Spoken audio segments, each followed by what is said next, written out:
Hello, myself Jagdamba Singh welcomes you all in political science class.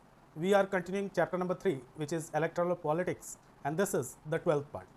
इससे previous video में हम लोगों ने जाना था कि how elections are conducted in our country और अब जो टॉपिक को हम लोग देखने वाले हैं वो है what makes elections in India democratic, कि इंडिया में जो इलेक्शंस होते हैं उसको डेमोक्रेटिक बनाने के लिए क्या क्या चीज़ें की गई हैं कि एक डेमोक्रेटिक वे में ये इलेक्शन कंडक्ट कराया जाए इंडिया में, तो इसको समझेंगे हम लोग. Newspaper and television reports allegations about unfair practices in elections. जब इलेक्शन कंडक्ट होने जाता है या हो चुका होता है तो हम लोग ये पाते हैं कि न्यूज़पेपर्स में और टेलीविज़न स्क्रीन्स पे ये चीज़ें देखने को मिलती हैं कि बहुत सारे एलिगेशंस लगाए जाते हैं कि जो प्रैक्टिस की जा रही है इलेक्शन की वो उसमें बहुत अनफेयर प्रैक्टिसेस अपनाए जा रहे हैं, यानी बहुत फेयर ढंग से ये इलेक्शन कंडक्ट नहीं कराए जा रहे हैं. तो ये पहले हम लोग जाने कि ये एलिगेशंस कैसे लगे हुए होते हैं, कि ये एलिगेशंस कैसे होते हैं. तो most of the reports are about तो यहाँ 4 पॉइंट्स दिए गए हैं जिनको हम लोग देखेंगे. ये बता रहे हैं कि किस तरह के अनफेयर प्रैक्टिसेस किए जाते हैं इन द इलेक्शंस. तो inclusion of the false name and exclusion of the genuine name in the voter list. अक्सर ये चीज़ें देखने को मिलती हैं कि इलेक्शन से पहले वोटर लिस्ट में काफ़ी फेरबदल होता हुआ पाया जाता है, यानी कि बहुत से जेन्युइन लोग जो हैं उनके नामों को डिलीट कर दिया जाता है फ्रॉम द वोटर लिस्ट और कुछ लोग जो जेन्युइन नहीं हैं उनके नामों को दर्ज कर दिया जाता है इन द वोटर लिस्ट. तो इस तरह की प्रैक्टिसेस देखने को मिलती हैं. Misuse of government facilities and officials by the ruling party. जो पार्टी रूलिंग होती है यानी जिसका शासन होता है वो पार्टी अक्सर मिसयूज़ करती है ऑफिशियल्स को, जो गवर्नमेंट ऑफिशियल्स होते हैं उनको, और गवर्नमेंट की बहुत सारी फैसिलिटीज़ को भी वो अपने पार्टी के प्रचार में या उसके बेनिफिट के लिए उसको यूज़ करते हैं. तो excessive use of money by rich candidates, ये भी चीज़ देखने को मिलता है इलेक्शन में कि जो रिच कैंडिडेट्स होते हैं वो बहुत ज़्यादा पैसे खर्च करके अपनी कॉन्स्टिट्यूंसी में इलेक्शन को जीत जाते हैं. तो इस तरह की चीज़ें भी देखने को मिलती हैं. Intimidation of voters and ragging on the polling day. अक्सर ये देखने को मिलता है कि कुछ दबंग लोग खड़े होते हैं इलेक्शन के दौरान, जो माफिया किस्म के होते हैं, वो वोटर को धमकाने की भी कोशिश करते हैं. और बहुत सारे जगहों पे प्रॉक्सी वोट्स भी देखने को मिलते हैं जो इलीगल ढंग से डाल दिए जाते हैं इन द बैलेट बॉक्स और ऑन द ईवीएम. तो ये सारी प्रैक्टिसेस हम लोगों को देखने को मिलती हैं. Many of this reports are correct. ये जितनी भी चीज़ें हैं ये होती हैं इलेक्शन के दौरान, बहुत बड़े पैमाने पे तो नहीं होती हैं लेकिन छिटपुट जगहों पे ये सारी प्रॉब्लम्स कहीं ना कहीं देखने को जरूर मिलती हैं. Many of this are reports are correct. तो इसलिए ये माना जाएगा कि ये जो बातें कही गई हैं ये बातें कुछ हद तक सही हैं और इस तरह की चीज़ें देखने को मिलती भी हैं. सो द क्वेश्चन अराइज, इसलिए ये क्वेश्चन खड़ा होता है कि can a party win an election and come to the power. क्या कोई पार्टी जो है वो इलेक्शन विन कर सकती है या पावर में आ सकती है because of its popular support but through electoral manipulation. तो इस तरह के मैनिपुलेशन के द्वारा कोई पार्टी क्या सत्ते में आ सकती है, ये एक प्रश्न हम लोगों के मन में आता है. क्योंकि जब ये सारी बातें कहीं ना कहीं सही हैं तो हो सकता है कि जो सरकार चुनी जा रही हो वो बिल्कुल फेयरली ना चुनी गई हो, उसमें बहुत सारी चीज़ें अनफेयर ढंग से अपनाई गई हो और जिसके कारण वो पार्टी जो है वो सत्ता में गवर्नमेंट फॉर्म करने में कामयाब रही हो. तो ऐसा हो सकता है. तो आइए इस सवाल के जवाब को ढूंढने की कोशिश हम लोग करते हैं. इस बात को समझने के लिए कि क्या कोई गवर्नमेंट अनफेयर तरीके से इलेक्शन को जीत सकती है कि नहीं, इस बात को समझने के लिए पहले हम लोगों को ये समझना होगा कि who conduct the elections in India, कि कौन इंडिया में इलेक्शन कंडक्ट कराता है, इसकी जिम्मेवारी किसकी है कि इलेक्शन कंडक्ट कराया जाए, इसकी जिम्मेवारी किसके ऊपर है और कौन कंडक्ट कराता है इन सारे इलेक्शंस को जो इंडिया में होते हैं. तो इसको आइए समझते हैं कि in India elections are conducted by the independent body called election commission. ये एक इंडिपेंडेंट बॉडी होता है, जैसे जुडिशियरी एक इंडिपेंडेंट बॉडी है उस तरह से इलेक्शन कमीशन का गठन किया गया है इंडिया में to conduct all the elections which are held in India. और ये सारी जिम्मेवारी इलेक्शन कमीशन के ऊपर होती है और ये बिल्कुल ही एक इंडिपेंडेंट बॉडी है.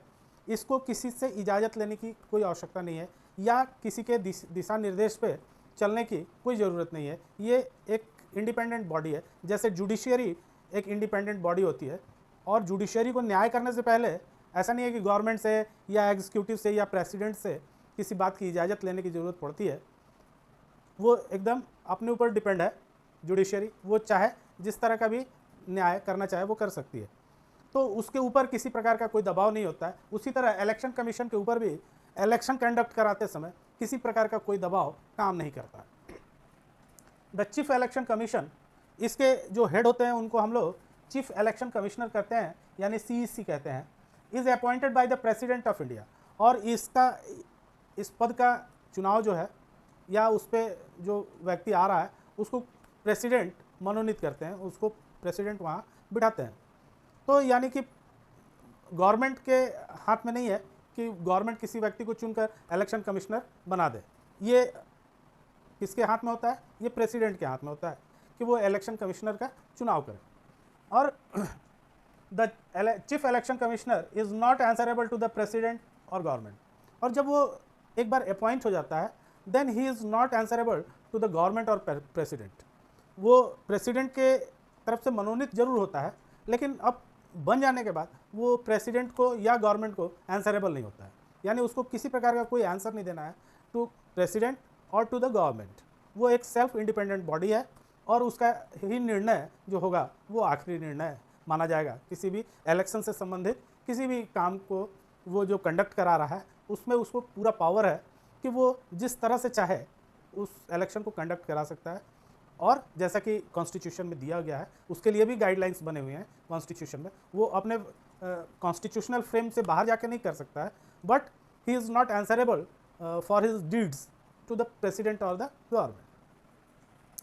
It is impossible for government to remove the chief election commissioner, और चीफ इलेक्शन कमिश्नर को गवर्नमेंट रिमूव भी नहीं कर सकती है उसके पद से। ये नहीं है कि ये मेरे फेवर का काम नहीं कर रहा है तो गवर्नमेंट चाहे तो इसको रिप्लेस करके दूसरे इलेक्शन कमिश्नर को वहाँ अपॉइंट कर देगी। ये सिचुएशन भी गवर्नमेंट के हाथ में नहीं है। तो हम लोग देख रहे हैं कि जो इलेक्शन कंडक्ट करा रहा है वो एक इंडिपेंडेंट बॉडी है। जिस तरह जुडिशियरी एक इंडिपेंडेंट बॉडी है और सारे सिटीजन्स का फेथ जुडिशियरी के साथ हमेशा बना रहता है, उसी तरह हर नागरिक का, हर सिटीज़न का फेथ इलेक्शन कमीशन के तरफ भी बिल्कुल बना रहता है। वो लोग ये जानते हैं कि इलेक्शन कमीशन जो है वो एक इंडिपेंडेंट बॉडी है और उसका गवर्नमेंट से कोई लेना देना नहीं है, और ना ही गवर्नमेंट उसको मैनिपुलेट कर सकती है इलेक्शन कमीशन को कि वो उसके हिसाब से काम करे, या बहुत सारी चीज़ें हैं जो गवर्नमेंट कर सकती है लेकिन वो कर नहीं पाएगी क्योंकि वो एक इंडिपेंडेंट बॉडी होती है। तो इस तरह से हम लोग देख रहे हैं कि इसके पास एक इंडिपेंडेंट बॉडी है इलेक्शन कमीशन, तो इसके पावर्स को भी जानना हम लोगों को ज़रूरी है कि ये इलेक्शन के दौरान इसके पास पावर्स क्या हैं इलेक्शन कमीशन। तो आइए उन पावर्स को जानने की कोशिश करते हैं। Let's see what are the powers of election commission during election. Election commission takes decision on every aspect of conduct and control of the elections from the announcement of election to the declaration of result.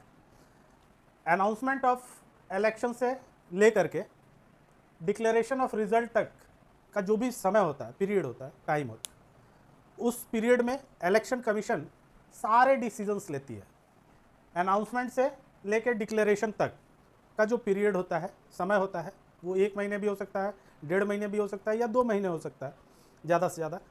इस period के दौरान सारे decisions election commission लेती है और सारे control भी उसके हाथ में चले जाते हैं, यानी सारे डिसीजंस और सारे कंट्रोल्स किसके हाथ में आ जाते हैं? इलेक्शन कमीशन के हाथ में। It implements the code of conduct and punish any candidate और पार्टी दैट वायलेट्स इट। एक कोड ऑफ कंडक्ट है जिसको हम लोग आचार संहिता हिंदी में कहते हैं, वो लागू हो जाती है from the date of the announcement of the election. जिस दिन अनाउंसमेंट होता है इलेक्शन के डेट का, उस दिन से ये आचार संहिता यानी कोड ऑफ कंडक्ट, ये जो है कोड ऑफ कंडक्ट, ये लागू हो जाता है। और ये जब लागू हो जाता है तो सारे पावर्स चले जाते हैं इलेक्शन कमीशन के पास, चाहे वो डिसीजन लेने के पावर हो किसी भी प्रकार के, या फिर किसी भी प्रकार का कंडक्ट और कंट्रोल हो, वो सारी चीज़ें चली जाती हैं इलेक्शन कमीशन के हाथ में।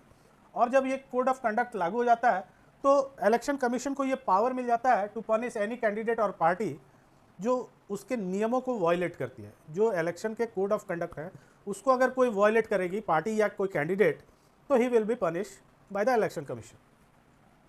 During the election period the election commission can order the government to follow some guidelines. जब इलेक्शन अनाउंस हो जाता है तो इलेक्शन कमीशन गवर्नमेंट को कहती है कि they have to follow some guidelines which are given by the election commissions to prevent use of misuse of government power to enhance its chances to win election। और कोई भी ऐसा काम government न करे जिससे ऐसा लगता हो कि वो इन्हांस कर रही है अपने पावर्स का टू विन द इलेक्शंस। और and transfer some government official, और किसी भी गवर्नमेंट ऑफिशियल का transfer after the code of conduct, जब से कोड ऑफ कंडक्ट लागू हो जाता है उसके बाद गवर्नमेंट के हाथ से ये पावर चली जाती है to transfer any officials, government officials. तो ये पावर गवर्नमेंट के हाथ से निकल के किसके पास चली जाती है? इलेक्शन कमीशन के हाथ में चली जाती है कि गवर्नमेंट अब किसी अगर आचार संहिता या कोड ऑफ कंडक्ट लागू हो गया तो उसके बाद गवर्नमेंट जो है किसी ऑफिशियल को अपॉइंट नहीं कर सकती या उसको ट्रांसफ़र नहीं कर सकती है एक स्थान से दूसरे स्थान पर। अगर ये करना होगा तो वो इलेक्शन कमीशन ही उसको कर सकता है। On election duty government official work under the control of election commission. और जितने भी ऑफिशियल्स होंगे जो इलेक्शन ड्यूटी पे काम कर रहे हैं, they have to follow the instructions of the election commission और the instructions of the government. जो भी गवर्नमेंट ऑफिशियल्स इलेक्शन ड्यूटी पे होंगे वो इलेक्शन कमीशन के निर्देशों का पालन करेंगे, वो गवर्नमेंट के निर्देशों का पालन नहीं करेंगे। When election officials come to the opinion that polling was not fair in some booth or even entire constituency, अगर ऑफिशियल्स को ये लगता है कि किसी बूथ पे या पूरे या दो चार बूथों पे या पूरे कॉन्स्टिट्यूंसी में फेयर ढंग से अगर इलेक्शन नहीं हुआ है और ये इन्फॉर्मेशन वो कन्वे करते हैं टू द इलेक्शन कमीशन, तो इलेक्शन कमीशन के हाथ में ये पावर होता है दे ऑर्डर टू रीपोल, कि वहाँ पर फिर से पोलिंग कराई जाए उस कॉन्स्टिट्यूंसी में या उन पोलिंग बूथों पे फिर से इलेक्शन कराया जाए जहाँ का रिपोर्ट मिला है कि वहाँ अनफेयर तरीके से पोल हो पाई है। तो ये सारे पावर्स जो है वो इलेक्शन कमीशन के हाथ में आ जाते हैं जब से कोड ऑफ कंडक्ट लागू होता है। यानी कि date of announcement of the elections, जिस दिन से डेट अनाउंस हो जाता है इलेक्शन का कि इस दिन को इलेक्शन कराए जाएंगे, उस दिन से, और फिर रिजल्ट जिस दिन घोषित होता है उस दिन, ये दोनों टाइम के बीच का जो पीरियड होता है यहाँ पर इलेक्शन कमीशन का कोड ऑफ कंडक्ट लागू हो जाता है और गवर्नमेंट जो है उस समय निष्क्रिय हो जाती है and all the powers come into the hand of election commission. और सारे निर्णय उस समय इलेक्शन कमीशन के होते हैं जब से कोड ऑफ कंडक्ट लागू हो जाता है। तो ये एक इंडिपेंडेंट बॉडी है और इसका काम है कि इंडिया में जितने भी इलेक्शंस हो रहे हैं उनको फ्री एंड फेयर ढंग से कंडक्ट कराया जाए। तो अगर एक सेटअप इस टाइप का है कि जिसमें इलेक्शन कमीशन जैसे इंडिविजुअल बॉडी को इलेक्शन कंडक्ट कराने की जिम्मेदारी दी गई है, तो निश्चित रूप से उस कंट्री में फ्री एंड फेयर इलेक्शंस होंगे। तो बच्चों, उम्मीद है कि आपको समझ में आया होगा। तो शेयर कीजिए दोस्तों के साथ, लाइक कीजिए वीडियो को और सब्सक्राइब कीजिए। Thank you.